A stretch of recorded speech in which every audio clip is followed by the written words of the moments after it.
Hey, Tom here, FlipAnythingUSA. So I apologize, it's kind of dark. I'm working with, I'm actually working with solar lights from the jacuzzi. Anyways, I've a lot more nervousness in the market. I started in a recession, hard to believe, I'm 60, but I started investing so early. I was 19, so the first property I bought, I was engaging into the purchase in 1980, which was the biggest recession we had,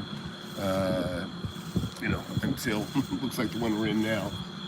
We had a bunch of inflation back then, and now here we are again. Hi, Tina, glad you're here. Anyways, I just want to caution everybody. You guys know I'm kind of slow to respond. I don't panic that easy, and I always tell you guys that the only thing I'm really sure of is that the only thing I know for sure is that I don't know for sure. And I know we're in trouble. I know we're in trouble. And when I started, it was the toughest of times, but I really had nothing to compare it to prior to that. And I don't think it's the sky's falling. I think the sky kind of really, it is falling, but you can still make a ton of money. You just got to be prepared, right? I say it all the time, you got to dress for the crash. It's like motocross. You dress, you don't plan on crashing, but you dress for the crash. And in case you do, well, in relative terms to us, that means have some money. Grant Cardone and his cash is trash is a ridiculous statement. Cash is king. And, I was just talking to one of my students earlier, and he was looking at a marginal deal, kind of getting excited about it. And I go, dude, what are you doing? And I was telling him, I said, I wouldn't do it. I wouldn't touch that thing. And I was talking him out of it, basically. And he's kind of, in the end, yeah, I think you're right. And, you don't want to burn up all your money if you are potentially going to be in a tight spot, or the whole country's going to be in a tight spot. You want to have some money. Now, like me, I don't have a ton of cash around, but I have a ton of cash that I can get at. I have a lot of assets that are completely paid for, and I can pull a lot of money out of them. In good times or bad, they're not gonna say no to me, because I have so much equity. I buy some things. I buy things, 100% financed, but it's only because I got the other, 75% of my portfolio that's completely paid for. So it's a different position for me, and everybody watching, you got to know your limitations. You got to understand how secure your job is if you're going to rely on income coming from your job. I know some of my students are, are realtors, and others high tech, others commission-based of some sort, and so you may be affected. You may, things may be slow, or even if you got a job, you may lose your job, or they may opt for people that are it's time to be a little bit scared. Okay, now I don't mean panic, because that's the beauty of this, is that there's great opportunities because people panic. And in fact, in 09, which this is going to be worse than 09 for sure, but in 2009, I remember just reading an article and they're talking about how sports cars just bite the dust quicker than anything, because everybody gets rid of the second home, the sports car, the things that they don't have to have, they begin to get rid of. And for a lot of people, that could be that could be a 100-unit apartment, that could be a 50-unit apartment, that could be a lot of different things. And I'm already starting to see signs of panic. I've seen, I watched the commercial. You guys know I buy a lot of. If you're new to the channel, please hit subscribe and like, and stick around. I'll share everything I can with you. But those of you in my class, particularly, that's why I sent an email out to everyone. I just want to remind you, you got to be very aware of your limitations, the money that you have available to you. And I had a young guy the other day. He just made, I don't know, maybe $15,000, I think, on a flip. And he's got another opportunity. He's got two more tied up just like it. He was excited to tell me about it. He says, but he's going to be real thin on money if he buys them both. And I said, well, you know your limitations. I don't know your limitations. I don't know what he makes. I don't know how much he produces. And even if I knew, I don't know what he's comfortable with. You guys got to decide that for yourselves. But it's very important that you you've dressed for the crash. Have some cash. Now you're going to see opportunities in front of you. And listen, I took partners in the beginning because I had no money of my own. Oh, do you? Tina says she's seeing a lot of for sale signs, and that's a good sign. Because guess what? A for sale sign is what precedes the prices going down and them lowering their prices. That's the first sign. They put it up for sale. They start to get discouraged. Things aren't moving, and then it's a race to the bottom. And those are great times for us investors. And those of you that are in that position where you got to dump something, reread that chapter in my book on leapfrogging. It's a real thing. Leapfrogging goes both ways. You jump in and steal it from everybody when you got the money and you see things are going up, but you also, likewise, you lower your price ahead of everybody and dump it so you don't get caught in the crash. And so a couple things let me talk about. One of my students hits me up, asks me, hey, should I do this or not? It's going to make me really broke if I do. And I said, can you deal with it? Now, I've been leveraged to my eyeballs and had tough times happen, but I have the ability to make money. I have the ability to make money, and I don't mean just from real estate. I mean, I'm a carpenter. I can go get work. I can do stuff. I can use my hands. So I have the ability to make money. In as much as I can do that. I can do a lot of stuff. I'm a general contractor, but I make more money with real estate than anything. But I've been in those positions where I've sold a few things and took a few jobs that I didn't really want to take to make up and to cover the payments and that sort of thing. I've never filed a bankruptcy, never been late on a payment. Given one piece of property back in my life, and that was early in my life, and I deeded it back to the owners. And I lost $75,000 with a buddy, and good lesson really. But that's where I bought a property that was a steal, and 6 months later it was a dog. It wasn't worth what I owed on it. That can happen, and if you haven't seen it before, trust me, it definitely can happen. Hey Russ, hey Bishop, glad you guys are in here. Tina, glad to see all these familiar names and faces. So what I really want to focus on is just a couple things. Forget them. Is, like I said, this kid, who just made money, he's got up 2 more. He probably should buy it. He probably should. And if he's buying them right, if he's buying them 40 under market like he thinks, he can turn it quick and do it. But flip it quick. Another one on student, I won't say his name, but he's got a house. It was a marginally good deal. And hey Eric, glad you're here. So he had a marginally good deal, and he's like throwing money, he's got a 1031 going, and he can throw this money in there. And I'm like, man, I would, rather than go into a marginally good deal, listen, we don't buy marginally good deals. As a student, you shouldn't do that anyways, but he wants to, he's got the bug. He's made, several $100,000 in just a couple of years, and he's anxious. And man, that ain't the way to do it. You got to back off. And because I would much rather, he just paid cash for one property. He's got some money sitting there, but he's got some money sitting there. But I told him I would much rather, he's talking about, buying another property and having, what could be a $2,000, negative to him if somebody isn't in there, or he's looking at the upside only. He's being real optimistic. Well, they'll pay me $3,400 a month rent when they get in there. Well, if they have a job, okay, or if they go in and then they lose their job, then you got a whole new set of problems. And you know how they protect the renters like crazy. They don't give a shit about investors. And so he has the potential to go from being high right now, having a property he just paid all cash for, or about to pay all cash for, and he could have a 100 or a couple $100,000 in the bank, and he's talking about having one property paid for, one property with a big debt, and no cash in hand. That is a nightmare. That is, you don't want to be weak. You don't want to be in that position. It's just like, you look at a big swimming pool or small lake, and you think, I'm going to swim across. Well, you know what? You start swimming, and all of a sudden that lake starts looking a lot bigger when you get halfway across, and you start to go, oh shit. And you look back the other way, and you're going, oh shit, it's just as far to home as it is to the other side of this lake. And that is a nightmare. And you don't want to be in that position. And I've been in that position before. And you don't want to be there. Right now, the opportunities are this. get yourself, what feels comfortable. Hopefully your job's as comfortable as possible, or your income, whatever your income is possible. But get comfortable with that.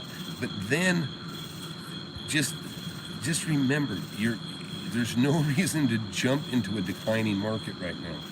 I'm saying if you can really buy something under market, don't get me wrong. I'm looking at buying something right now. In fact, I made a video earlier about how I jumped on something so quick, and I'll share it with the class. It's a class project. But at the same time, it's so important that you have the means to get by tough times. And listen, think about this. I come to Texas when this place was devastated, and I could buy a fourplex for $28,000, and I could put 25% down. And the VA, if I promised to replace the carpet and put in new appliances, they would give me my 25% back. And guess what? I could still beat that deal. That fourplex probably worth $600,000 today. But those are the kinds of things that can happen. And if you've never seen them, you may not even believe it's possible. But that can happen. Believe me, people jump in the market and make all kinds of money, and they think they're geniuses. But what they don't really realize is that they were just kind of caught in an upturn, and you're not as talented as you think you are, believe me. And and I say that to myself too, because I know I've lived it. Okay, I've lived it. So anyhow, let's look at some questions here. I know a lot of people have been asking stuff. I'm going to stay on subject, so if you get way off subject, I'm probably going to ignore your question. So let's go to the bottom here. I just almost poured all my money into a deal about a month ago. Yeah, glad you didn't, Johnny. Just like you said, glad you didn't. Airbnb is another conversation. Russ wrote, Tom, how long do you think before we bottom out? I don't know, Russ. The thing is, what I know is it's beginning, and I don't know, I don't like our government the way, I don't like our current administration, let me put it that way. They're doing everything to bankrupt us. We got oil in our ground we don't pump out. The excuses that they use for not taking our oil out of the ground are the worst. The bottom line is we shouldn't be buying oil from other countries when we can self-sustain. And the main reason is that money stays in our country. We pay people in our country to drill and pull it out of the ground, and the money circulates within our own economy. That alone is enough reason not to buy oil from other countries, especially right now. But they're not doing that. So, and in all honesty, I think it's a lot of what they've done is what's caused this whole, caused the inflation. This handing out stimulus money, making gas so crazy expensive. I just ordered, and this really pisses me off, I ordered 2,500 square feet of garapa. That's a Brazilian hardwood. I paid $13,000 for it today, and this is only 900 square feet of this hardwood planking material. It's quality stuff, of course, and I'm having it custom milled for a ceiling I'm doing, but it's ridiculous. That's 3 times what I should be paying for it at least. And the guy told me, he said, man, he goes, Tom, if you can wait a week, I can take $1,000 off. So instead of paying $14,000, I spent $13,000, and I'm waiting a week for it, or an extra week for it. But the reason is, he said, it's the trucking and it's the cost to get it here. Think about it. The truckers are spending, they're spending $2,700 to $4,000 to fill their tank, okay, to drive across the country. It's brutal. And, all that shit takes its toll. Shipping is a big cost. If you don't know that, let me tell you, things that ship and everything else, it's a huge cost. And that's why Amazon does so much of its own delivery. In fact, I was landing in Dallas the other day, and as I looked down, I could not believe how many millions of square feet I was looking at of warehouses that were surrounded by Amazon's own trucks. Because they know they're saving tons of money by having their own shipping system, because it's brutal. It's a huge expense, as is advertising. But so back to the questions. So Brian says, he's noticed more too. Brian's in the class as well. I think there's some opportunity in Florida. That's why I was there. But a lot of for sale signs, says Tina, that are way overpriced. That's the start, and then they'll start getting nervous. So 2010, people were giving business cause of fear, great property business got sold, then some of my best properties I got then. Yeah, listen, there's always opportunities in a downturn. And, look how many people went broke that, these big solid companies that everybody thought would be around forever and be solid as heck, just disappeared in 2009. And so Carlos says, what are you fling going live at almost 11 p.m.? I don't know. Carlos, I'm not sure. I'll have to decipher that. Anyways, so hey, Carlos, good to see you. So, the main thing, is, especially if you're young, and I'm talking about if you're 45, you haven't seen some things. And or you were probably too young when some things happened that you would have even taken notice. Some of you might have been in college, in 2009, and maybe you just weren't even affected by it. You went to school, and you heard about it, you heard people talk about it. I mean, that's kind of your experience with the recession when you're a kid. You hear your parents complain about it, right? Oh yeah, Russ, I think for sure it'll be worse than 2009. I mean, it's going to be horrible for some people, and it's going to be fantastic for others. And, the people that are smart with their money are going to be the ones that really prosper. And so with just consider this, prices are going to fall on some things. And now it's not in every geographic area. I'm in a very prosperous area. I'm not too concerned about any of my properties at all going down in value at all. Not where I'm at, but I'm in an unusual area. But I do still think there's going to be some deals here. I think that you'll probably see a lot of high-tech jobs get cut, and those people are going to be affected. You got young people making $300,000 a year, $150,000 a year, that are got their computer science degrees and but they're not necessarily going to be working. And we'll see how that rolls out. But the bottom line is, look at the inflation. It's crazy expensive.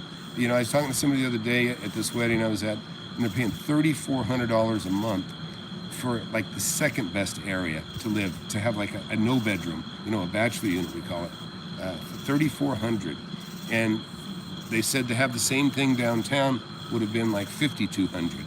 And and I'm thinking, why are you even paying that? I'll rent you a house for $2,000. But some people have the pocketbook for it, and they don't, they don't care about a yard. They don't want all that stuff, and I understand that. I'm sitting here on a huge piece of property, and sometimes I wonder why. It just seems ridiculous, because I'm becoming an empty nester. I got a girlfriend that is here half the time, and I go over to her place half the time. So it's starting to seem, but anyways, it's covered, it's paid for, so I don't worry about it. It's like Russ says, or now way if no, yeah. There's really the writing's on the wall. Interest rates are going up. So obviously that's going to take some people out of the market on certain price homes. And what's probably going to happen is those homes are going to go down in value because they're not as affordable to as many people. I was higher than a kite when interest rates dropped and my properties just kept going up in value. And they really didn't go up in value. They just became affordable to more people. So Keith says $2,000 is the average for a single unit. Yeah, in $9 a gallon California. That's Keith. Keith's in the Compton area, in California, and so and all these there's so many people. You got other things is the taxes, right? So people, what do we all do? And I was going to say, it's time to start buying spaghetti and eggs, right? Because they're cheap.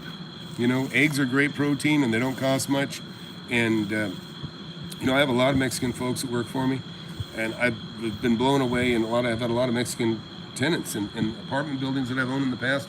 And I remember a guy coming over and they would eat. They'd pack their lunch every day. They'd break open a brown bag and they'd eat out of a brown bag, and it'd be egg tacos or egg burritos, and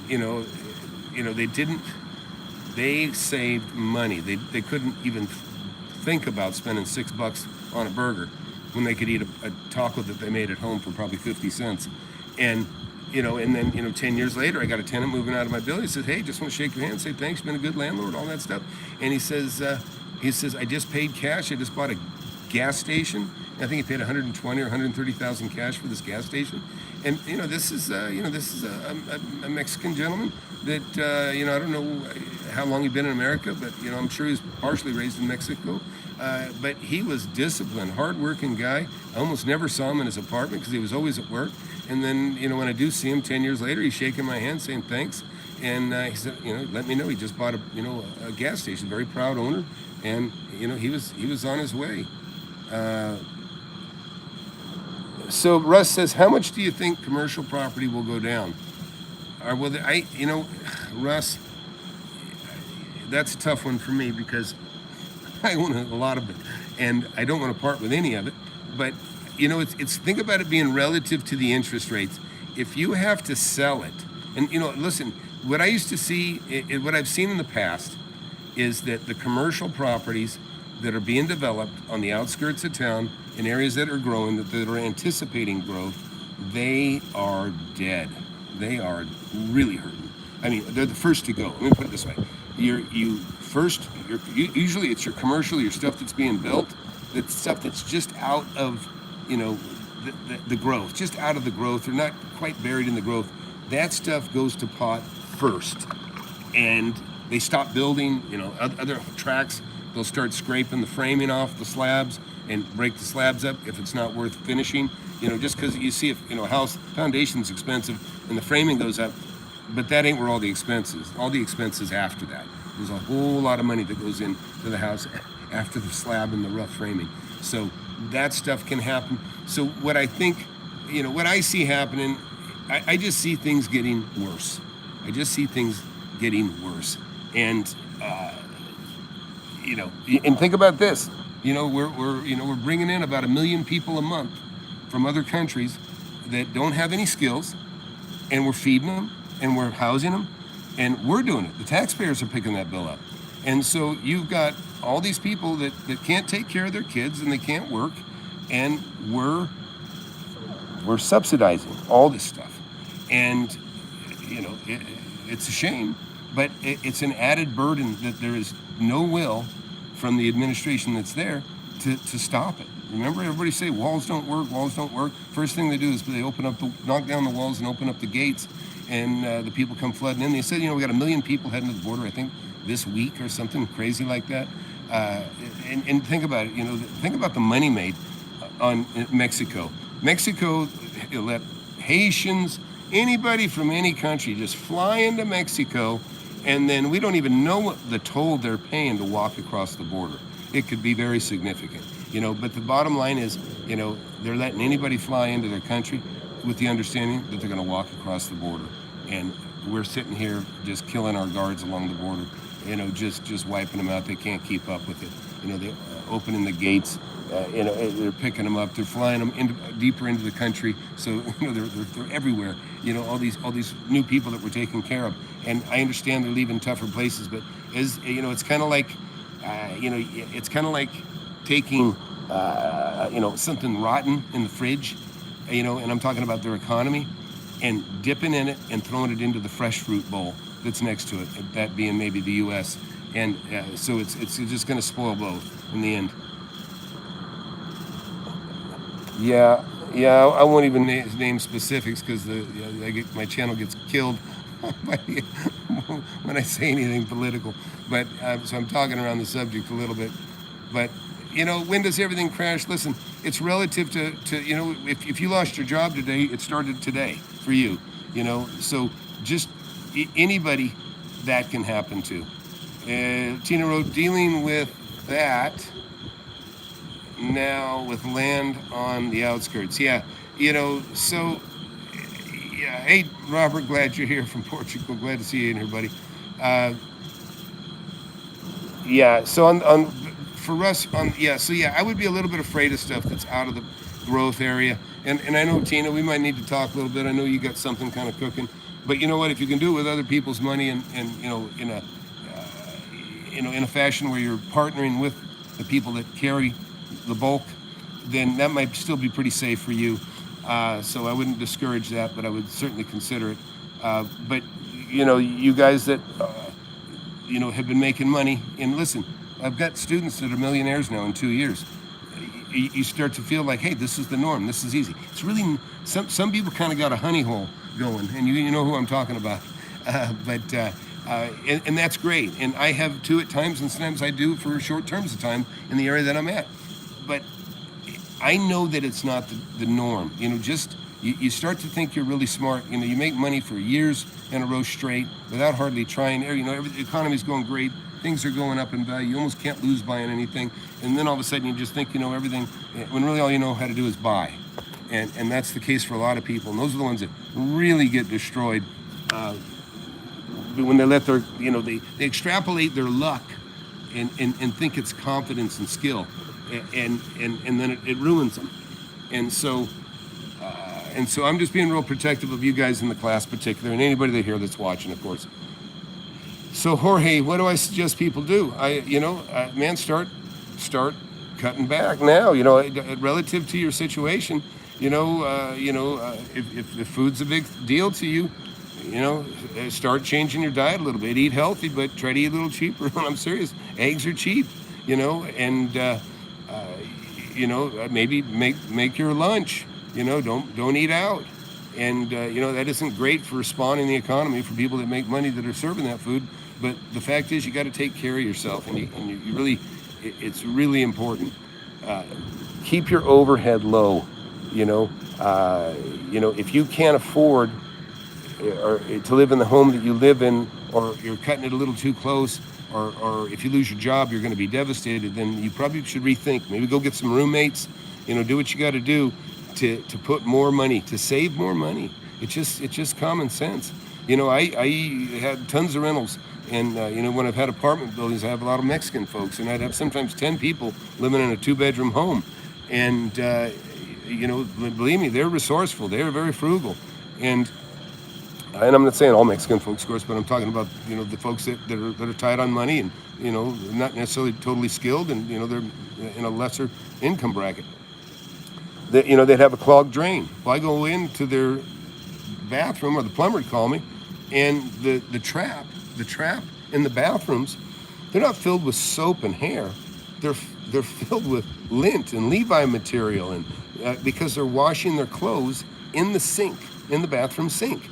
And so what's happening is, eventually the trap clogs with, Levi material. Primarily, that's what everybody, was wearing is Levi's. I've been wearing Levi's my whole life. I usually flip-flop Levi's and a T-shirt. That's been my like I say, I look like a plumber's helper most of the time. But I'm usually the richest guy in the room. And that's what I want for everybody here. So Keith says, yep, for sure, Keith. I wouldn't lie to anybody on that. So get gauged. I work for a national home builder. Trust me, they are trying to clear out anything we have on the ground to prepare for this upcoming year. It will. Okay, so there you go. And you got to understand, so this is a guy that works for a national home builder. And so he says that he sees his company preparing for the crash. And that's what they do. And let me tell you, I've talked about this before. You'll see these, first phase of homes going up for sale, and maybe they're 150. And then the second phase goes, and they're 175. And the people that bought the first phase, right, I already got $25,000 equity, selling the same home as mine for 25 more. Then the third phase goes, and now they're 200. And oh man, the guy in the first phase just feeling higher than the kite. People that bought in the second phase, they're smiling too, because now their unit that they paid 175 is 200. And everybody's high, and then all of a sudden, this stuff starts happening.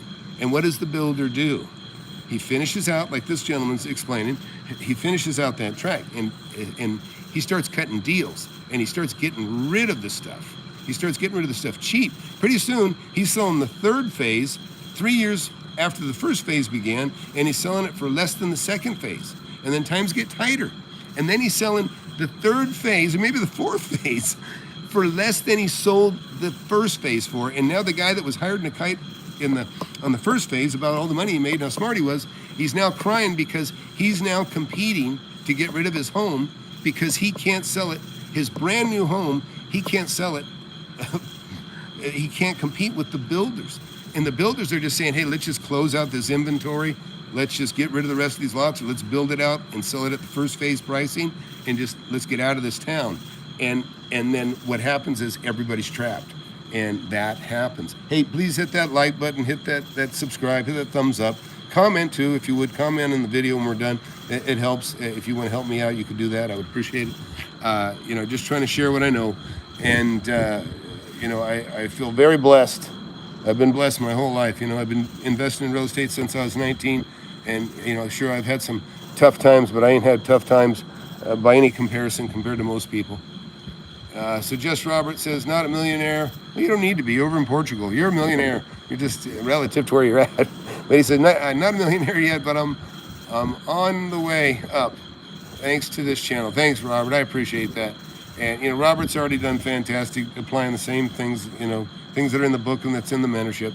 And Robert, I'm sorry I haven't got your testimonial out yet. He did a nice video for me. But man, I've been too busy. Been busy. And, but I'm looking forward. I told you guys I haven't had a deal. Remember? I told you guys it's very unusual that I don't have something that I'm in the middle of buying. And it's been that way for 3 or 4 months. I haven't had anything. Last thing I closed, was I bought 2 houses, and I paid cash for both of them. I paid, $450-ish for one, and it's worth double, roughly.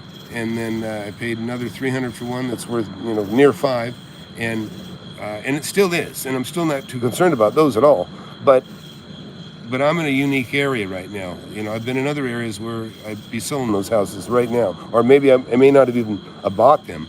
But relative, like I say, dress for the crash. Always just think worst case scenario. Let me just tell you an exercise I do for everybody here.